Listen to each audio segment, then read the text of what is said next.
अनेकों बार हमला किया इस पर, लेकिन सनातन धर्म का आज तक कुछ नहीं बिगड़ा। देवता क्यों नहीं बिगड़ा? बोले कि इसके विधाता निर्माता परमात्मा है, कोई मानव जीवन नहीं, साधारण जीव नहीं है, कोई साधारण मानव नहीं है।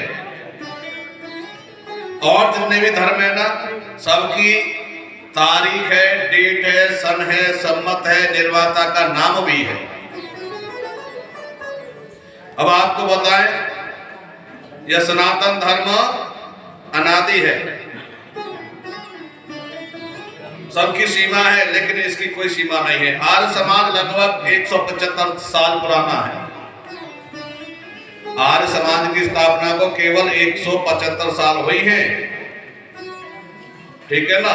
सिख धर्म 350 वर्ष पहले का है, मुस्लिम धर्म 1400 वर्ष पहले का है, ईसाई धर्म 2000 वर्ष पुराना है, जैन धर्म 2500 वर्ष पुराना है, पारसी धर्म 2800 वर्ष पुराना है। लेकिन सनातन धर्म की कोई सन तारीख सम्मत नहीं है, किसी विधाता का नाम नहीं है। बोले क्यों? बोले इसके तो रचयिता स्वयं भगवान है, यह तो अनादि है। बोले अनादि है? बोले हाँ, ये सनातन धर्म अनादि है। लेकिन एक बात विचार करके देखी जाए, धर्म तो केवल एक सनातन ही है। और जितने भी ये ना, ये पंथ कहते हैं, पंथ जैसे रोड है, एक रास्ता है, लेकिन किसी को शॉर्टकट जाना है ना, क्या बोलते हैं उसे? पगडंडी, पगवटिया है ना। ये पगवटिया है इधर से उधर से होकर के निकलने के लिए। यह धर्म नहीं है। धर्म तो केवल एक ही है, सनातन धर्म, और उसी में से ये सब धीरे धीरे करके निकलते रहे हैं। बोले सनातन धर्म क्यों अच्छा नहीं लगता? क्योंकि सनातन धर्म हमेशा संवैधानिक मर्यादा में बांधता है, यह मर्यादा में रखता है व्यक्ति को। आजकल लोगों को मर्यादा अच्छी नहीं लगती। जो स्वेच्छाचारी लोग हैं वो सनातन धर्म को छोड़ करके इधर उधर पलायन कर जाते हैं।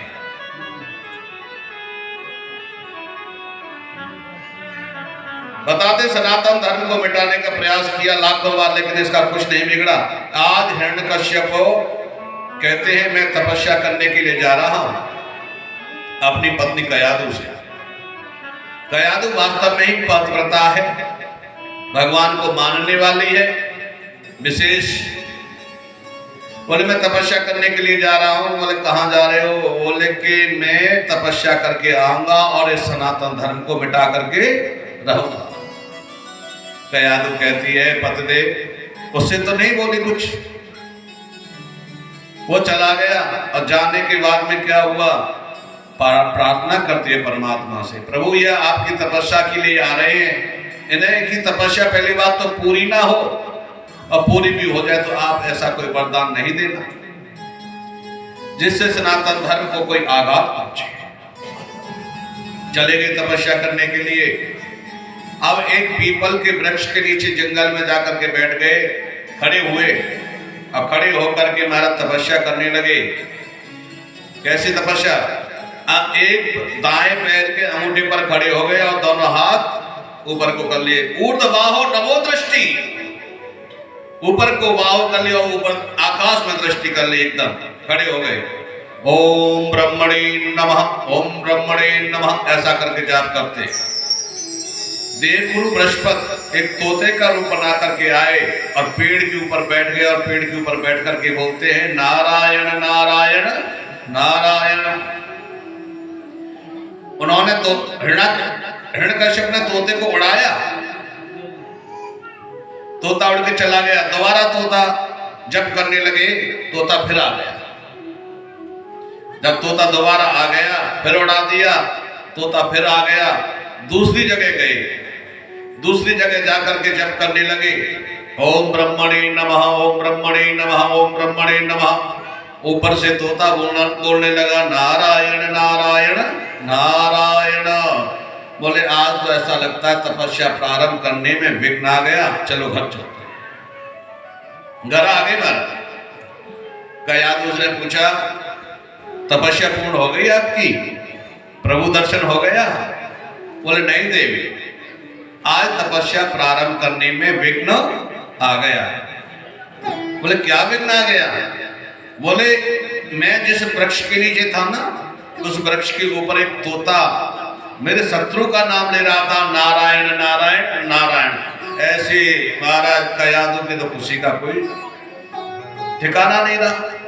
बोले जिनके मुखारविंद से कभी नारायण का नाम नहीं निकलता, आज निकल तो रहा है। कैसी युक्ति बनाई महाराज उसने, बिठा लिया, जल लेकर के आई, पंखा ढलने लगी। जब उसको प्रसन्न चित्त देखा तो पूछा कि देवी, अरे हाँ, वह तोता कैसा था? बोले बहुत सुंदर था। कैसे नाम लेता था? और नाम लेता था नारायण नारायण नारायण। महाराज उसके बाद रात्रि को भोजन की व्यवस्था करी। कयादू अपने हाथ से भोजन बनाती है। क्या हुआ? कयादू ने अपने हाथ से भोजन बनाया, राजा को पास में बैठा लिया पलंग पर और भोजन कराती है और बार बार पूछती है कि तोता कैसा था, कैसे बोलता था?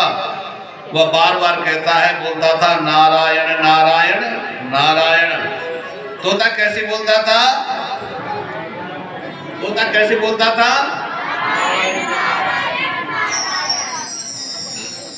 सहज ही नारायण का नाम मुखारविंद से उच्चारण नहीं होता बहनों, देवताओं।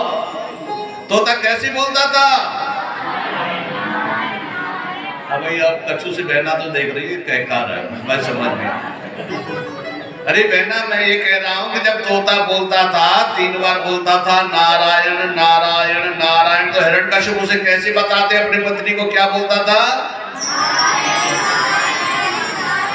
हाँ, नारायण नारायण करके बोलता था।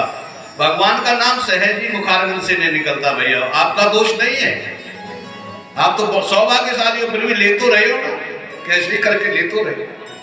बहुत सुंदर भोजन बनाया, रात्रि को चरण सेवा की। चरण सेवा करते हुए भी महाराज तोते का जिक्र कर दिया। कुल मिलाकर के 108 बार नारायण का नाम जप करा दिया, एक माला का। उसी दिन संस्कार हुआ प्रहलाद जी का, ठीक है ना? प्रहलाद बाप राक्षस है, बेटा कितना बड़ा भक्त हुआ? बोले इस कारण से हुआ। अब हमारी मैया है ना, एक मैया आई यहाँ महंत जी के पास, कहने लगी कि बाबा हमारा छोरा शराब बहुत पीवे, या छुड़वा सको? महात्मा जी कहते हैं कि मैया एक बात बता, तूने लल्ला को अपना दूध पिलाया या दुद्धी का दूध पिलाया? बोले मैंने तो दुद्धी का दूध पिलाया। बोले बोतल पिलाना तो तूने सिखा दिया, पैदा होते बच्चे को इतनी सी बोतल पकड़ा देते, पीता रहे, आनंद लेता रहे, है ना? थोड़ा बड़ा हो जाता है, कैंपा कोला,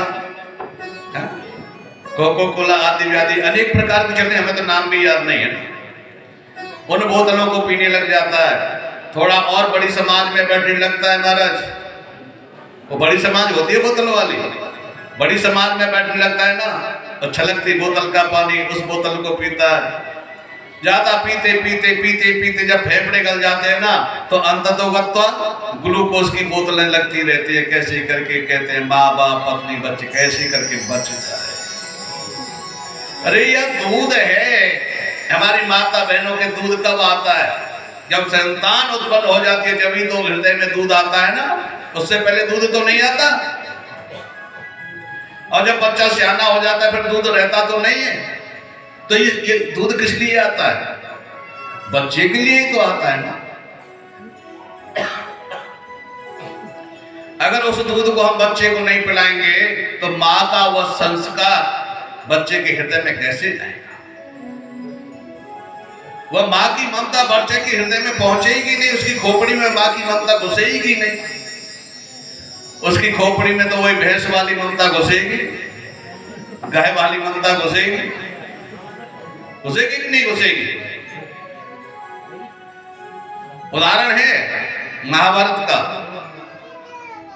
अभिमन्यु ने चक्रव्यूह को तोड़ना गर्भ में ही सीख लिया था। एक दरवाजा नहीं सीख पाया था, उसकी मां सो गई थी, है ना? ऐसे ही गर्भों में संस्कार पड़ते हैं बच्चों के। अगर आप अच्छे संस्कार बच्चों को देना चाहते हो ना, तो बात ही अलग बन जाएगी। आजकल की हमारी माता बहन क्या करती, मां भाई बंधु भी ऐसे ही करते, टीवी को अपना मंदिर बना लिया। ये हमारा मंदिर है, उसमें जो एक्टर हैं वो उनके देवता हैं। जैसा कैसा कृत्य करते हैं उन्हीं को देखते हैं, फिर उसी प्रकार का करने की चेष्टा करते हैं। घर में आजकल फोटो देखिए आप, उन्हीं एक्टरों के फोटो पाएंगे आपको। भगवान के फोटो बहुत कम पाएंगे, उन एक्टरों के फोटो पाएंगे आपको जगह जगह आप देखिए। ऐसा नहीं होना चाहिए देवताओं। अगर संतान को संस्कारवान बनाना है तो पहले आपको सुधरना पड़ेगा। अगर आप नहीं सुधरे ना तो आपकी संतान कभी नहीं सुधर सकती। लोग बात कहते हैं कि महाराज क्या करें, संतान बिगड़ गई। लेकिन हम कहते हैं संतान नहीं बिगड़ी, पहले तुम्हारे संस्कार बिगड़ गए, जब जाकर के तुम्हारी संतान बिगड़ी। अगर तुम्हारे संस्कार खराब नहीं होते ना तो तुम्हारी संतान भी खराब नहीं होती। श्री राधे। जो कहते रहोगे भजन धीरे धीरे